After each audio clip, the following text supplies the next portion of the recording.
शांति। आज 12 जून 2024 भारत में बुधवार है। Today is 12th June 2024 and it's Wednesday in Bharat. आज की मुरली का जादुई रहस्य स्वयं को प्रेरणा देने के लिए magical secrets of today's Murli for motivating the self। बहुत आश्चर्य लगता है, बाबा के बच्चे स्पेशली पुराने बच्चे बाबा के महावाक्यों के ऊपर डाउट लेने लगते हैं। हमने भक्ति मार्ग में देखा है, बाबा ने भी मुरली में कहा हुआ है, संशय आत्मा विनश्यति। मम्मा और बाबा, इनका नंबर का आधार है संपूर्ण निश्चय। एक मुरली में बाबा को ये प्रश्न पूछा था कि बाबा, महारथी भी गलती करते हैं, तो हमने गलती किया तो क्या हुआ? तब बाबा ने बहुत सुंदर जवाब दिया था कि महारथी अगर गलती करता है तो उस समय वो महारथी नहीं है। और बाबा ने फिर आगे कहा कि महारथियों का निश्चय का फाउंडेशन पक्का है और अंतिम समय में बाबा उन्हें एक्स्ट्रा मार्क्स देकर पास करा देंगे और आप लोग देखते रह जाओगे। अब ये दोनों को इशारा था, जब तक आत्मा संपूर्ण नहीं बनी है तब तक उस आत्मा से परसेंटेज में गलतियां होती रहती है। लेकिन यहाँ पर निश्चय की बात है, बाबा की बातों के ऊपर संशय नहीं लेना चाहिए, क्योंकि संशय ये ऐसा वायरस है, एक बार दिमाग में घुस गया तो फिर प्राप्ति और विजय में इंटरफियर करेगा। निश्चय के आधार पर सभी मम्मा बाबा और दादियों ने नंबर लिया और उस समय तो ज्ञान की क्लैरिटी भी नहीं थी। अभी तो ज्ञान बिल्कुल स्पष्ट है, क्या करना है, कैसे करना है। उस समय तो कुछ पता भी नहीं था, फिर भी इन आत्माओं ने बाबा के ऊपर और बाबा के ज्ञान के ऊपर पूरा निश्चय रखा। कई लोग पूछते हैं कि हमारे ज्ञान में और दुनिया के ज्ञान में क्या फर्क है, वो भी तो गीता का ही ज्ञान सुनाते हैं। इसका मतलब जब कोई बाबा का बच्चा ऐसे प्रश्न पूछता है, इसका मतलब अभी तक उसका 7 डेज कोर्स क्लियर नहीं है, बाबा के ऊपर निश्चय नहीं है। निश्चय है तो ये प्रश्न नहीं उठना चाहिए कि देहधारी का ज्ञान और परमात्मा का ज्ञान, डायरेक्ट ज्ञान, इसमें फर्क है। जब भगवान कह रहा है कि भगवत गीता में आटे में नमक जितना ज्ञान है, संपूर्ण और यथार्थ ज्ञान नहीं है, क्योंकि देहधारियों ने लिखा हुआ है और लिखने वाले बाबा के बच्चे ही है। बाबा ने आदरणीय जगदीश भाई को कहा था कि तुमने ही सभी को गुमराह किया है और तुमको ही सबको वापस रास्ते पर लाना है। अगर 7 डेज कोर्स किया है और कल्प वृक्ष का चित्र बुद्धि में है कि हम जड़ में बैठे हैं और ये बाकी सभी साधु संत महात्मा, अभी खास करके ये पीछे वाले आत्माएं हैं और जड़ में हम बैठे हैं, तो इनसे प्रभावित कैसे होते हैं यही समझ में नहीं आता है। इनको शक्ति हमसे मिल रही है, ये ज्ञान न समझने के कारण इन देहधारी साधु महात्माओं से प्रभावित होते रहते हैं। बाबा ने कल ही वरदान में कहा था कि ये पीछे आने वाली आत्माएं पवित्र होने के कारण पवित्रता की शक्ति से थोड़ा चमत्कार दिखाते हैं, कुछ हटे योगी चमत्कार दिखाते हैं। भक्ति मार्ग में कितने सिद्ध पुरुष होके गए, लेकिन वो है तो आत्मा ना, वो परमात्मा नहीं है। हमको उन्हें रिस्पेक्ट रिगार्ड जरूर देना चाहिए, क्योंकि उनका ड्रामा में इस समय पार्ट है, नो डाउट अबाउट इट। लेकिन हैविंग सेड दिस, निश्चय तो एक शिव बाबा में ही रखना है।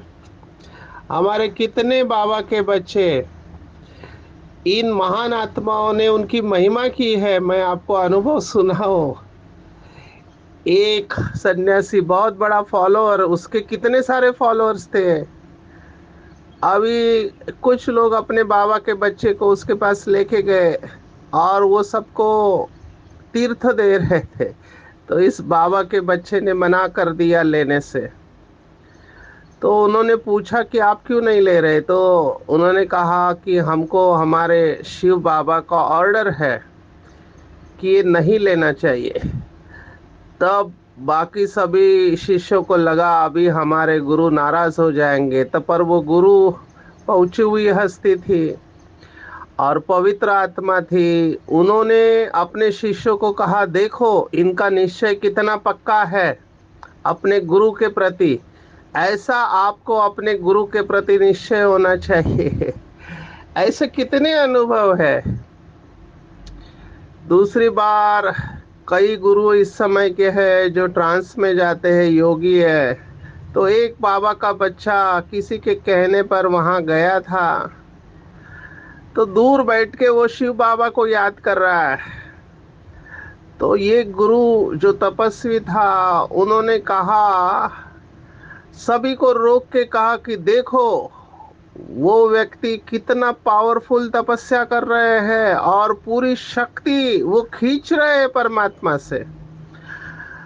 माना अगर अच्छा गुरु है, सतो प्रधान गुरु है और हमारी स्टेज अच्छी है, तो वो एक्नॉलेज करते हैं। बाबा ने हमको बताया कि इन गुरुओं में भी सतो रजो तमो होते हैं और इनका भी ड्रामा में पार्ट है, लेकिन हमारा निश्चय डामाडोल नहीं होना चाहिए, खास करके जिन्होंने शास्त्र पढ़े हैं। और आजकल तो क्या कहे, व्हाट्सएप यूनिवर्सिटी जिसमें एडमिशन के लिए किसी डिग्री की ज़रूरत नहीं है, जिसमें किसी के भी ज्ञान को तोड़ मरोड़ के पेश किया जा सकता है, एडिट किया जा सकता है, और यूट्यूब के ऊपर ऐसे वीडियो की भरमार है। इररेजिस्टिबल है। कई भाई बहन केवल ये वीडियो देखते रहते हैं, खास करके जिनके पास खाली टाइम पड़ा हुआ है। मेरे पास अगर टाइम इतना होता तो मैं मुरलियों के नोट्स निकालता। क्यों? क्योंकि जन्म जन्मांतर हम इन गुरुओं में फंसते आए हैं। जन्म जन्मांतर हमने देवी देवताओं की भक्ति की है, मिला कुछ भी नहीं। बाबा कह रहा है घिरते हुए आए हैं, और अभी भी जब भगवान इस धरती पर आया है अभी भी हम वही करें तो फिर फायदा क्या है? तो ये बुद्धि में जब स्पष्ट होगा। ये सब कहने के पीछे भाव यही है कि किसी भी देहधारी गुरु से या भक्ति मार्ग के मान्यताओं से हमको प्रभावित नहीं होना चाहिए। कल पायखाने की बात भी कई लोगों ने उठाई। अभी भगवान जब कह रहा है पाखाना माना शौच, शौच करने के बाद, ना कि पेशाब करने के बाद, यूरिन पास करने के बाद, शौच करने के बाद स्नान बाबा ने कहा, और सभी भी के भाई बहन इसको फॉलो करते हैं अक्रॉस।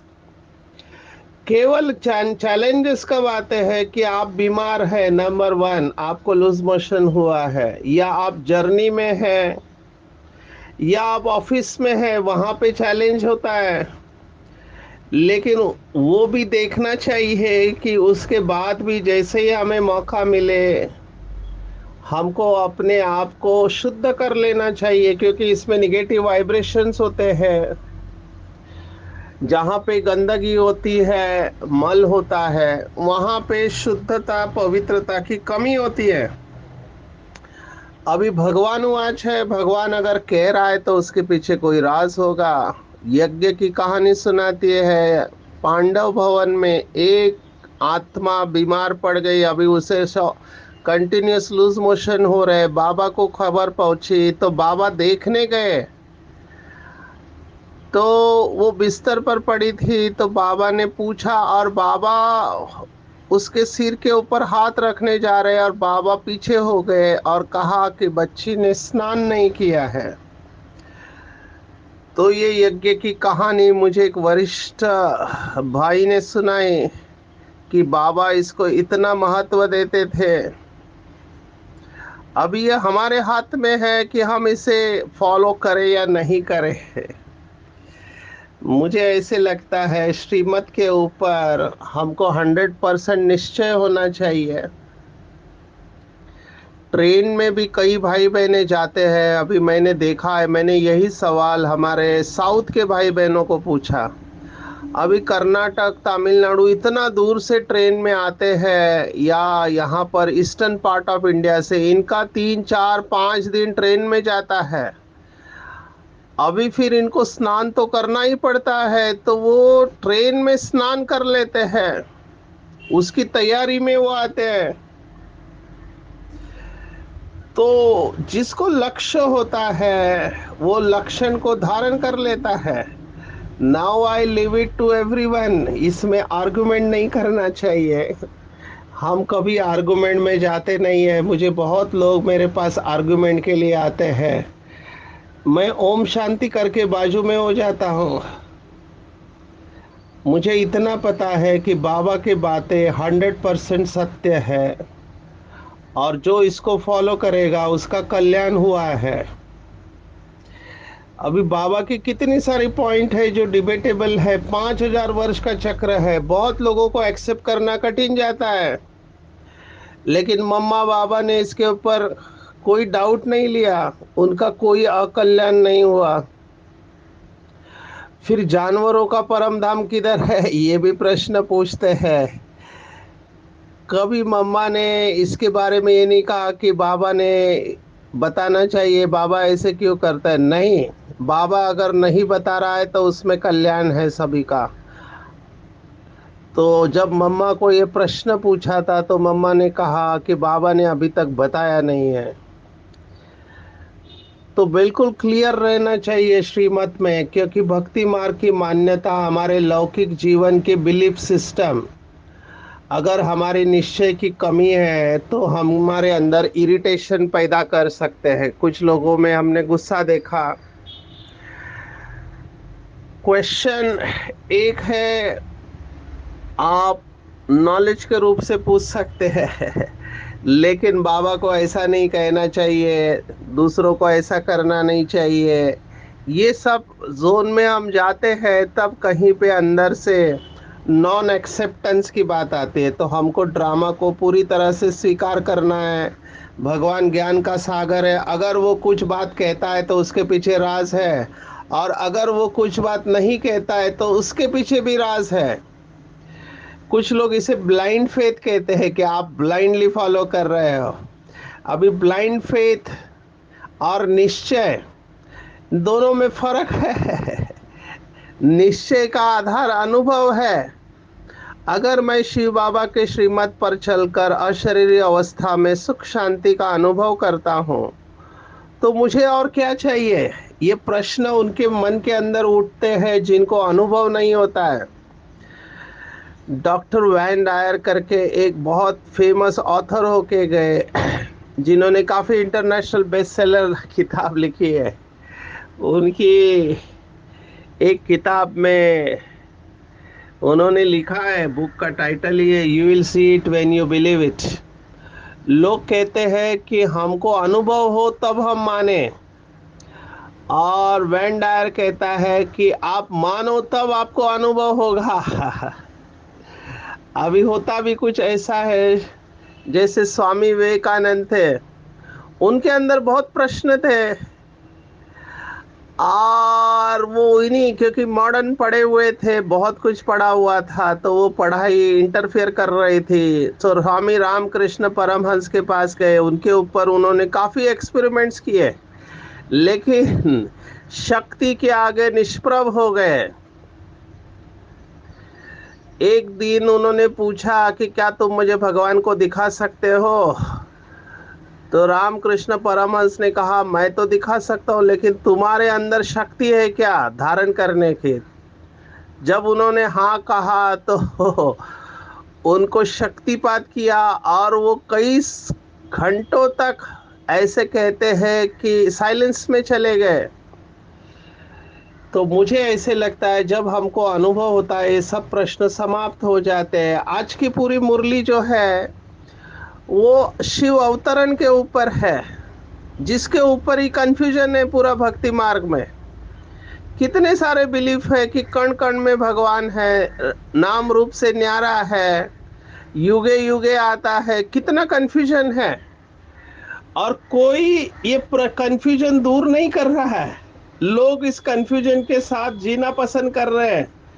किसी ने इसके ऊपर प्रश्न नहीं उठाए। केवल परमात्मा खुदा खुद आकर अपना परिचय दे सकता है।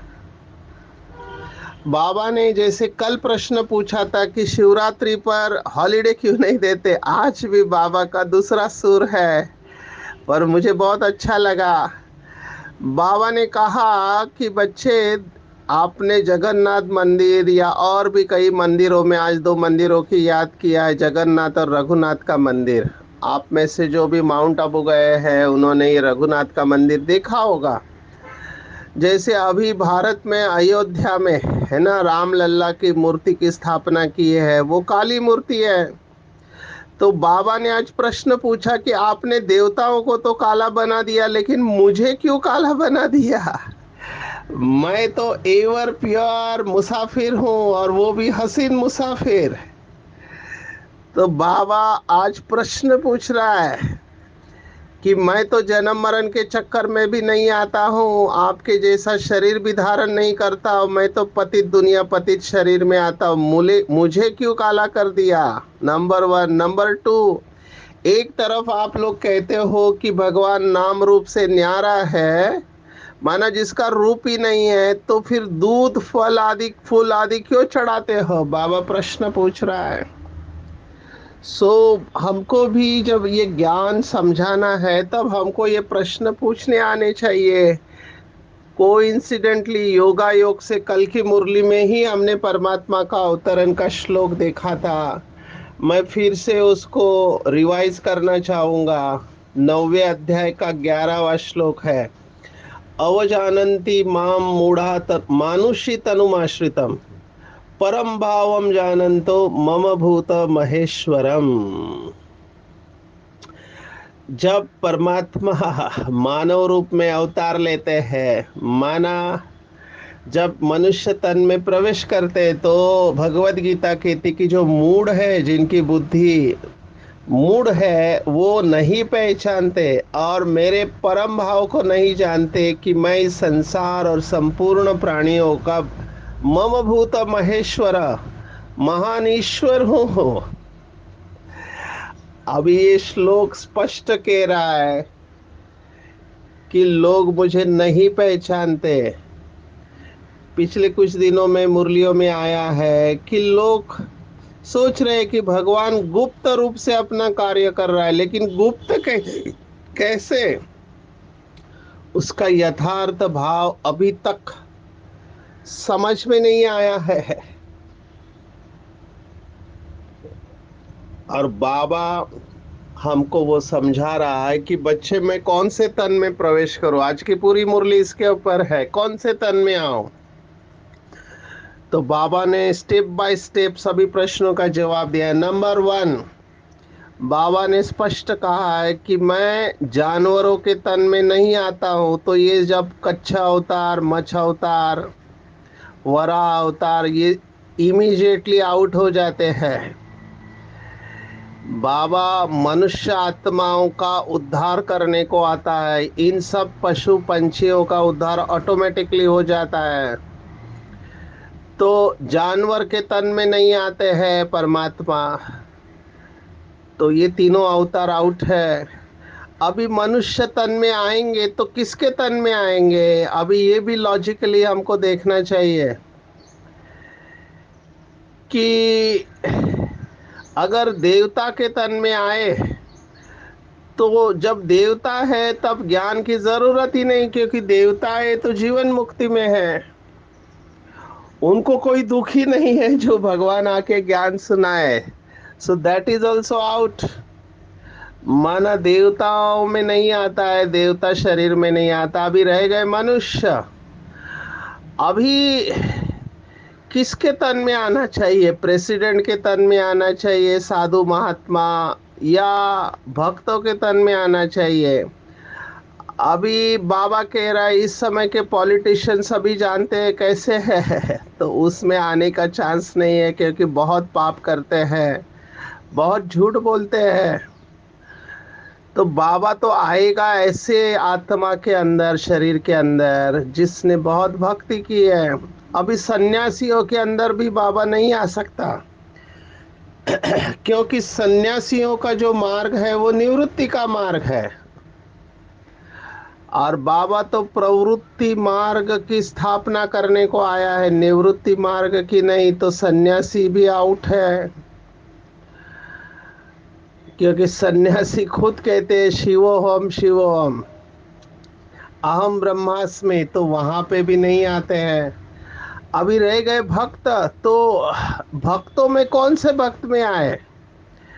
जैसे बाबा कहता है कि नए भक्त में नहीं आ सकता, क्योंकि भक्त कैसे बनते हैं? दुनिया से वैराग्य आ जाता है, घर बार छोड़ते हैं और भक्ति में लग जाते हैं। वो जंगल में नहीं जाते, लेकिन भक्ति में लग जाते हैं। ऐसे भक्त के तन में भी नहीं आ सकते, क्योंकि वो आत्मा अभी आई है।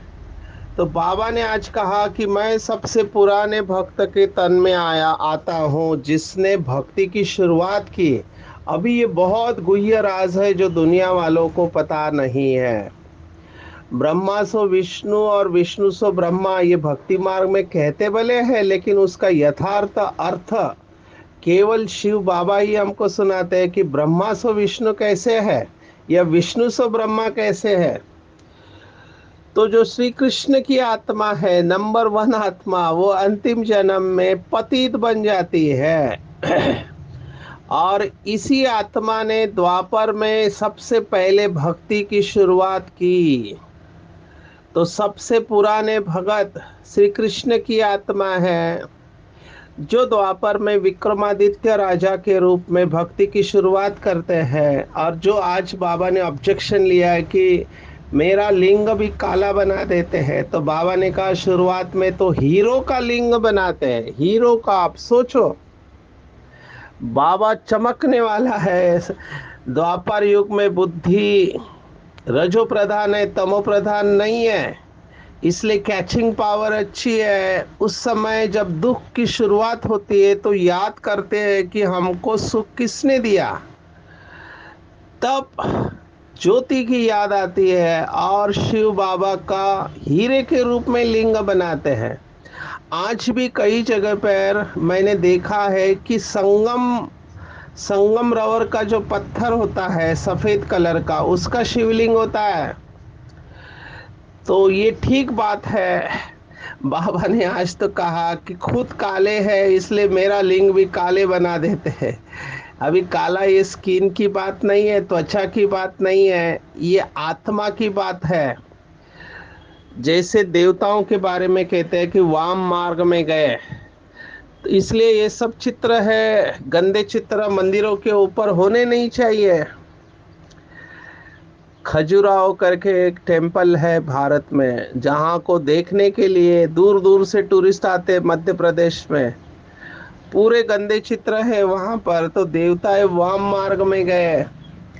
तो जो खुद वाम मार्ग में गए उनको लगता है बाकी भी ऐसे ही है जैसे हमको हमारे साथ आर्ग्यू करते हैं लोग। अभी मैं दिल्ली में था तो एक एडवोकेट ने प्रश्न पूछा कि अगर पवित्र ही रहना है तो परमात्मा ने हमको ये सब लिंग दिए ही क्यों है, ऑर्गन दिया है, इसका मतलब परमात्मा चाहता है कि हम उससे सुख भोगे, नहीं तो दिया ही क्यों है। ऐसे ऐसे प्रश्न पूछते हैं और बाबा के भोले बच्चे इस आर्गुमेंट में आ जाते हैं। यहाँ पे फिर से निश्चय की परख है, निश्चय की परख है। एक तो गृहस्थी परिवार देखो, जिनके घर पे गीता पाठशाला है, उनको इन्फेक्शन हो गया तो डॉक्टर, उनका विकारी डॉक्टर, उसने कहा कि तुम ब्रह्मचर्य को फॉलो करते हो इसलिए तुम बीमार पड़ते हो, तुमको बड़ी बीमारी हो जाएगी, इसलिए ब्रह्मचर्य को फॉलो नहीं करो, क्योंकि परमात्मा ने हमको ये शरीर के सभी अंग सुख भोगने के लिए दिए हुए हैं। अभी वो कंफ्यूज हो गया, डॉक्टर कह रहा है, क्योंकि बीमार होने के बाद में अगर डॉक्टर कुछ कहता है तो लोगों का दिमाग काम नहीं करता है। अगर निश्चय कमजोर है तो टूट जाएंगे। मैंने उनको समझाया अगर ऐसा होता तो जितने भी ब्रह्मचारी है सभी बीमार होने चाहिए। लॉजिक कैसे काम करता है, इसलिए हमको शिव बाबा के अलावा कुछ भी सोचना नहीं चाहिए। इसलिए मुरलियों को बार बार पढ़ के अपने बुद्धि को स्वच्छ करना चाहिए। एक तरफ भगवान कह रहा है कि बच्चे पवित्रता के लिए अगर मरना पड़े तो मरना चाहिए, तो ये सब प्रश्न कहाँ से उत्पन्न होते हैं मुझे समझ में ही नहीं आता। इससे यही पता चलता है कि निश्चय का फाउंडेशन कमजोर है और मुरलियों का स्टडी नहीं है, योग में कम मेहनत करते हैं। आज की मुरली में पवित्रता की गहराई में बाबा गए हैं। कितने बार हमने सुना है पवित्रता सुख शांति की जननी है, तो वो हर चीज जो हमारे पवित्रता के बीच में आती है वो आते ही हमारी सुख शांति खत्म हो जाएंगे। कई बार ऐसे लगता है कि लोगों को गुस्से का भी एडिक्शन हो गया है, जैसे विकारों का एडिक्शन है, काम विकार का। ये भी एक बहुत बड़ी बीमारी है। लेकिन ये विकारों का भी एडिक्शन कम नहीं है, दूसरे विकारों का, गुस्से का एडिक्शन होता है। अब ये विकार हमको दुखी करते ये भी पता है, लेकिन उसको छोड़ना नहीं चाहते हैं। भगवान कह रहा है बच्चे छोड़ो तो छूटे, आप सुखी हो जाएंगे, लेकिन फिर भी इसको छोड़ नहीं पा रहे। कहते हैं क्या करूं, इसने मुझे पकड़ के रखा है। अभी विकारों ने हमको पकड़ के रखा है या हमने विकारों को पकड़ के रखा है, ये प्रश्न अपने आप से पूछना चाहिए। मैं ये प्रश्न खुद से पूछता हूँ। वो हर चीज, वो हर बात जो मुझे पवित्रता से दूर कर रही है, मैं उन सबको छोड़ने को तैयार हूँ, फिर वो किसी भी बात में संशय क्यों ना हो। बहुत सारे ऐसे सीन सिनेरिया हमारे सामने आते हैं कि कई लोग ऐसा कर्म करते हैं जो नहीं करना चाहिए, और ये संशय उत्पन्न कर सकता है, बहुत सारे प्रश्न उत्पन्न कर सकते हैं। लेकिन बाबा के ऊपर निश्चय इतना पक्का है कि तुरंत डिटैच हो जाते हैं, शुभ भावना रखते हैं। और यही आज का वरदान है। पवित्र बनना कोई साधारण बात नहीं है। ब्रह्मचारी रहते हैं, पवित्र बन गए, लेकिन पवित्रता जननी है। चाहे संकल्प से, चाहे वृत्ति से, चाहे वायुमंडल, वाणी, संबंध, संपर्क से, सुख शांति की जननी बनना, इसको ही कहते हैं महान आत्मा। तो आज बाबा हमको देवताओं जैसे महान बनने की तैयार करा रहा है कि बच्चे आप ही देवता हो। जिनको अपवित्रता की अविद्या थी वो देवताएं आप ही तो उसकी शुरुआत अभी से हमको करनी है। और ऐसे नहीं अंत में पवित्र बनेंगे, नहीं, बहुत समय की जमा की हुई शक्ति अंत में काम आएगी, नहीं तो ये यमदूत बहुत परेशान करेंगे। और ऐसी पवित्र आत्माएं ऊंची स्थिति में परम धाम में स्थित हो सर्व आत्माओं को रहम की दृष्टि दे वाइब्रेशन फैलाएगी। तो आज की पूरी मुरली में टेक होम है कि बाप ने हमें सुख शांति ज्ञान का खजाना विल किया है, वही सबको विल करना है अर्थात देना है। और बिना योग बल के ये खजाना मिल नहीं सकता है।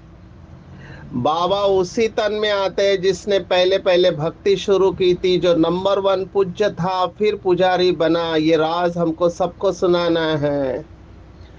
पवित्रता की गुह्यता में जाना है, सुख शांति से संपन्न बनने वाले महान आत्मा बनना है। खान पान रहन सहन बीच का साधारण रखना है। सब कुछ बाप को हवाले करके ट्रस्टी बनना है, पूरा वारी जाना है। और उच्च स्थिति में स्थित रहकर सर्व आत्माओं को रहम की दृष्टि दे वाइब्रेशन फैलाना है। अच्छा, ओम शांति।